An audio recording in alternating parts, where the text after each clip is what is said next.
All right, so today I want to talk to you guys about diabetes management and athletic training. And then I want to start, if it will let me continue to present, or I guess I'm just going to pause this and figure out what's going on. So we may have to restart because I had it already in management and athletic training. Hello, everybody. So today we're going to talk about diabetes management and athletic training. And I want to start off with what are we learning from this? And the first thing is that you'll be able to describe diabetes management and athletic training, and then be able to apply diabetes management principles to different clinical scenarios. So I want to start off with a question, and just you can ponder this. You can feel free to verbally respond, whatever works for you. Does anybody have experience with managing diabetes in a patient? And if you do, what are some challenges that you've either had to face, or what are some challenges in general that patients with diabetes face when it comes to athletic participation? I think the most difficult thing is when they develop it because of a virus or some other autoimmune dysfunction. So they don't know that they're having a problem, and they just start having really bizarre symptoms. People think they're acting up. They'll pass it off on everything else until we finally get down to distill it and figure out that they have diabetes. And the other issue is trying to keep their device on their body during participation. That's tough. Awesome. Thanks for sharing, Jan. Does anybody else have any experience or any thoughts on this? I mean, I've had athletes in the past that had diabetes, but I've never had to go on my way. Like Jan said, kind of just, being prepared for it more than anything. But I've never had to, take extreme measures in managing diabetes. So Okay, so I had some experience last year in my very first year practicing. And obviously, working in a middle school, they don't exactly know how to control their bodies yet. So sometimes with the age of your patient, you kind of have to be at a different level of autonomy with them. Like sometimes if you're working with an 11-year-old, you're going to need to be on them a little bit more than you are an 18 or 20 or 25-year-old, or even a 16-year-old for that matter. So, but other than that, I think you guys pretty much hit everything. Just working in a middle school, I see a lot of different things. So here I want to go to principles of diabetes management. And I broke this down into 5 different categories. There is nutritional management, glucose regulation, having a diabetes care plan, different supplies, and travel recommendations. And we're going to kind of go through each of these one-on-one, and then we'll go through a few patient cases. So starting with nutritional management. A big thing is having carbs before the activity. And the amount of carbs that you want to consume per day is based off of a couple different factors. It's based off of their body weight. It's based off of their activity level. So if you have a patient who is doing moderate intensity exercise for 1 to 3 hours, like most middle school, high school, college athletes, for at least one of their practices. In college, you may be doing more than 3 hours a day because you could have a lift in the morning and then 2 hours of practice and all of that jazz. But overall, I'd say that's where most patients fall. And for that, you want 7 to 10 grams per kilogram per day. And that conversion is 2.2 kilograms per pound. So if you have a patient that weighs 220 pounds, then you multiply that by 2.2, and then you multiply that by approximately 10. You can just add a 0 to the end. And that's the high end of carbs that they would be consuming per day. And then other than carbs, your dietary recommendations are the same for every other person in America. Lipids take up 20 to 30%. 35% actually, of your diet, while your proteins, they're slightly different. They're just more on the high end for your average patient. It's 0.8 to 1.2 grams of protein. For your diabetic patient, it is 1.2 to approximately 1.7 grams of protein.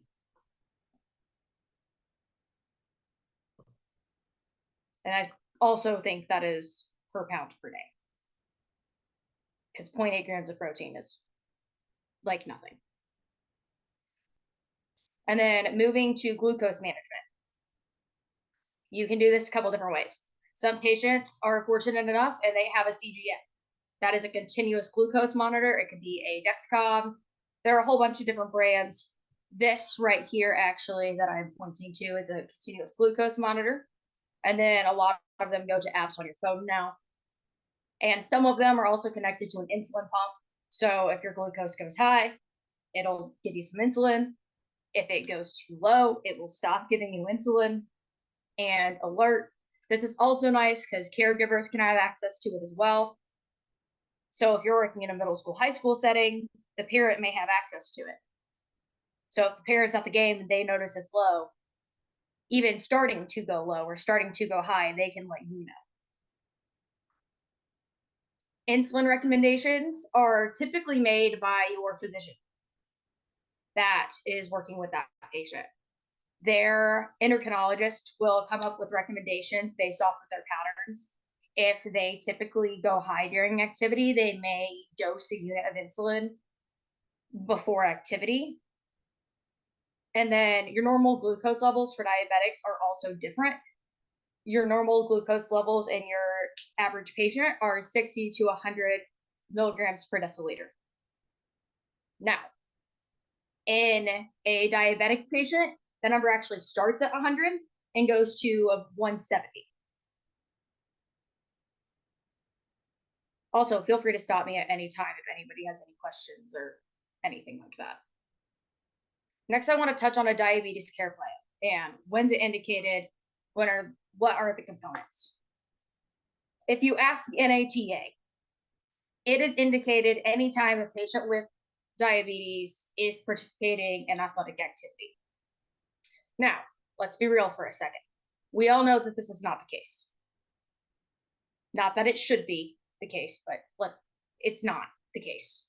Not every patient with diabetes has a completely drawn out diabetes care plan. But assuming they do, it should have emergency contacts.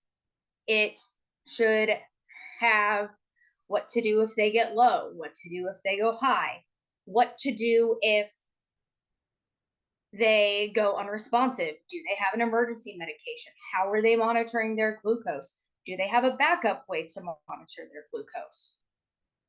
All of these things should be included in the plan, along with signs and symptoms of hypo and hyperglycemia, which I'm not going to go over because we're all certified athletic trainers and we all know what to look for hypo and hyperglycemia.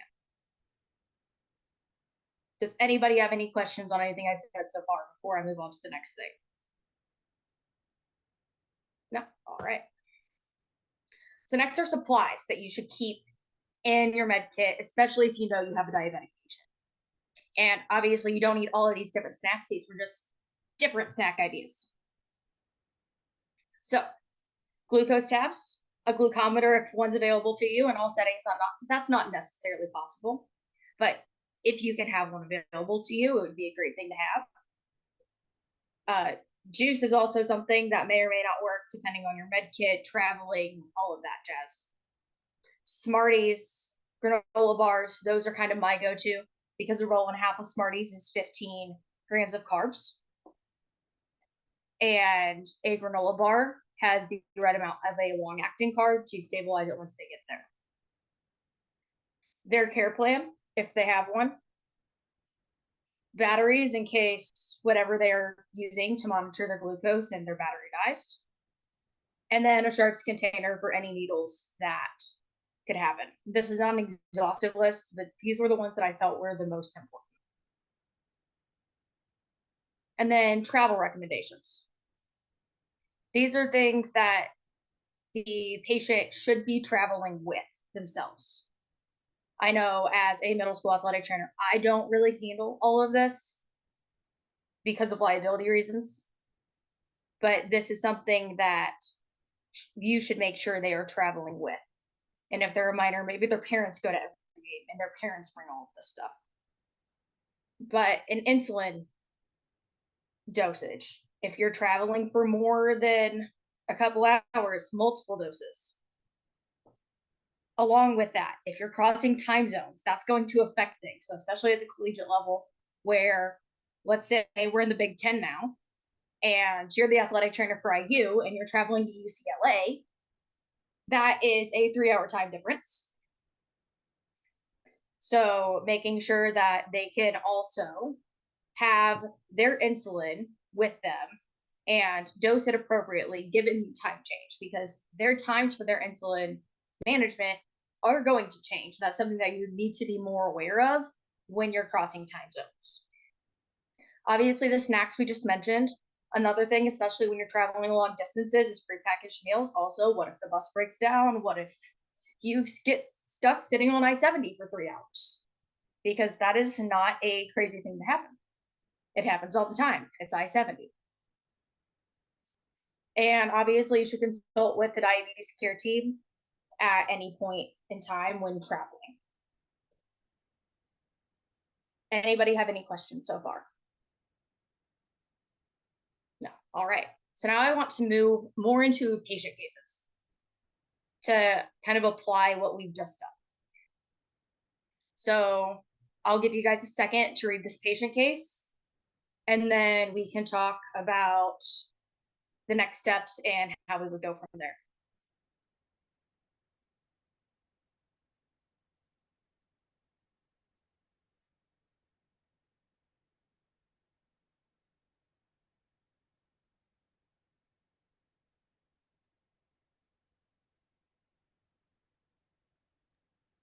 I assume since he presented to you, he's fully conscious. Yes, he's fully conscious. Okay. Even though his blood sugar is really, really low, but somehow he's still conscious. By some miracle, he is still conscious. What did you see in preparing for this is what the kind of basement is, the lowest that they would, honestly, would probably be. I'm not sure. I have seen, personally, I haven't ever seen it actually go to 50. I've heard of it happening. Typically, they're probably unconscious at that point. That probably wasn't the best number. But for this hypothetical situation, somehow they're magically still conscious. I have a coach who actually played for me, and she'll go to 45, and then she starts getting stupid from her brain fog. So, yeah, I haven't actually seen like a set like lowest number for that. It's more just how they're presenting, because I have done a decent amount of research on this topic here in the last year, and I haven't seen a definite low number of the lowest it would go. But I mean, typically 50 is pretty low, so. It is.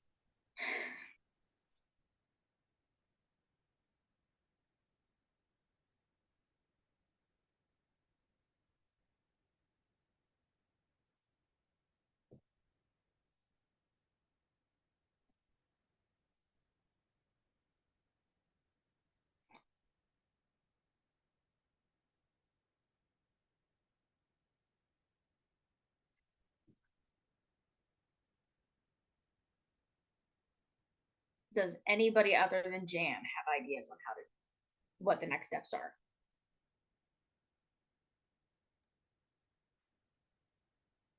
I mean, yeah, you gotta get their blood sugar back up.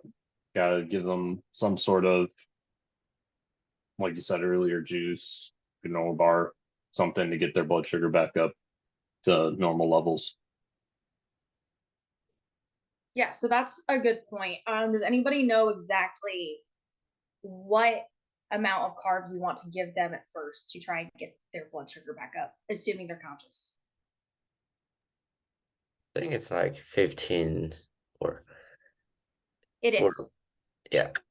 So it's 15 grams of carbs, and then you wait 15 minutes and you recheck. So 15 grams of carbs, like I said earlier, is either a roll and a half of Smarties, or I just figured out that 3 Reese mini cups, if they're not allergic to peanut butter, are also 15 grams of carbs. Well, there's 16, but it's real close, so it would do the same thing. And then you wait 15 minutes, you recheck. If that doesn't work, you'll go again. Wait 15 minutes, as long as it's stabilized, long-acting carb.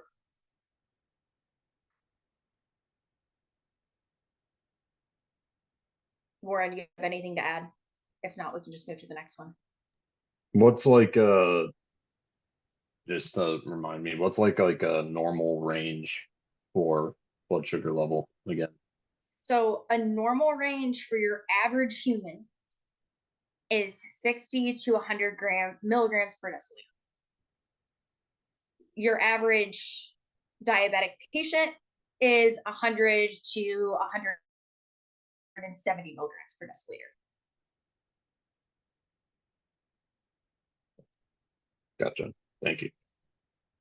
No problem. Next patient case is an 18-year-old patient presents to you with a blood sugar level of 200 milligrams per deciliter after an hour of strenuous activity during basketball practice. And the patient still has an hour of practice left and has a history of type 1 diabetes. What do you do next?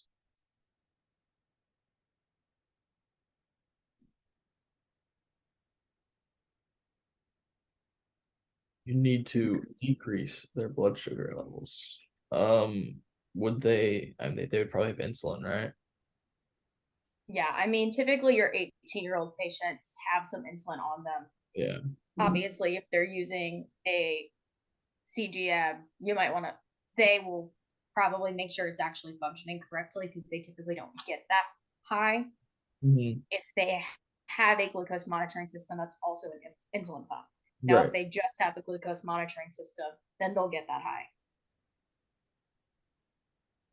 Also, you want to check ketone. I think the position statement says 250 is the cutoff.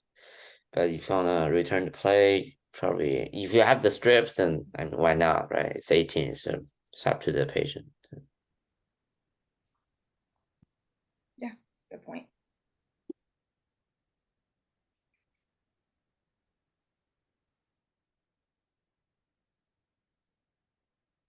All right.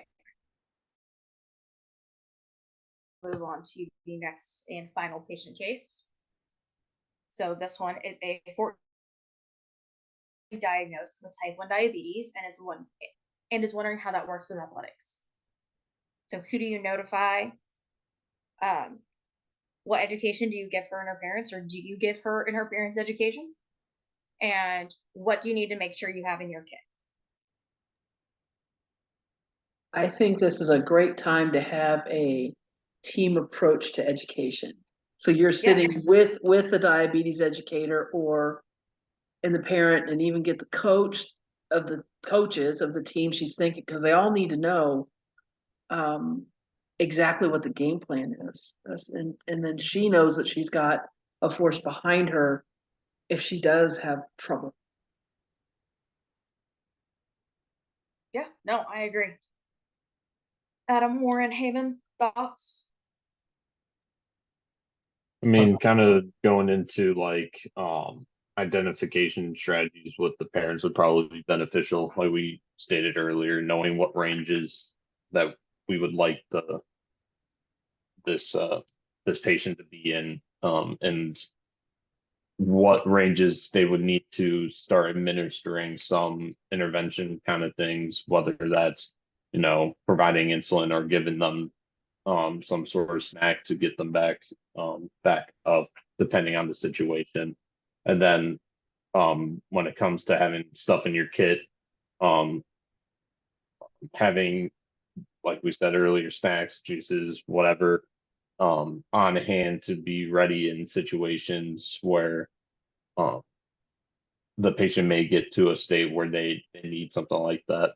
And then kind of explain to the parent how much you need to give their their child in the event that they need to go into some more extreme interventions. All right. Does anybody have any questions for me or any final thoughts? Just this, I mean, in your age group that you deal with, Kalynn, how many of them are actively going through puberty? I mean, honestly, not to be sarcastic about that. More than half? Yeah, I would say right around half when I'm just thinking about the middle school patients. Right, so we Now, have, when I'm thinking about the fact that I work with middle school and high school, like today I was at both places, it's probably closer to like 75, 80%. But middle school, it's probably about 50-50 because the sixth graders aren't quite there yet. right, and that just changes where their blood sugar is gonna be at any given time, so. Especially if they're really going through a growth spurt with hormones, which is kind of scary, but anyway, I will. All right, so the last thing that we have here, I'm going to move you guys so I can see this, is the Google form that you guys will fill out, which I will show here on the screen as well, but you should have a link in your email. Maybe. There we go.